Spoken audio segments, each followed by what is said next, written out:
ఎదుటి వాళ్ళ గురించి వచ్చిన మాటను బట్టి మనం పంచుకుని ఆనందపడితే మన బతుకు నలుగురిలో ఆరాటపడతాం. మనం ఏ కొలత కొలుస్తాం అదే కదా మనం కొలవబడుతుంది. సాటి మనిషి విషయంలో ప్రేమ చూపినప్పుడు మనకు కూడా ఆ పరిస్థితే కదా ఎదురవుతుంది. అందుకే చాలా వరకు మనం ఎదుర్కొంటున్నటువంటి శాపాల్లో సాటి మనుషుల పట్ల మనం చేసినటువంటి పొరపాటు వ్యవహారాలు చాలా వరకు దేవుని బాధ పెట్టుంటాయి.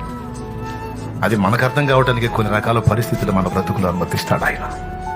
దానికోసం ఏ విధంగానైనా నీకు పరిస్థితులు అనుమతించవచ్చు.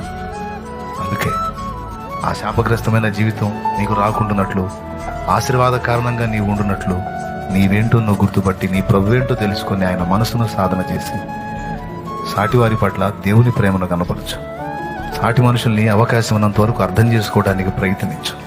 కక్ష చేత, వృధాతిశయము చేత ఇతరుల మీద అతిశయపడి, మిడిసిపడి, ఊప్పొంగి అందరికంటే నేను గొప్ప అన్నట్టుగా అడుగులు వేయకు.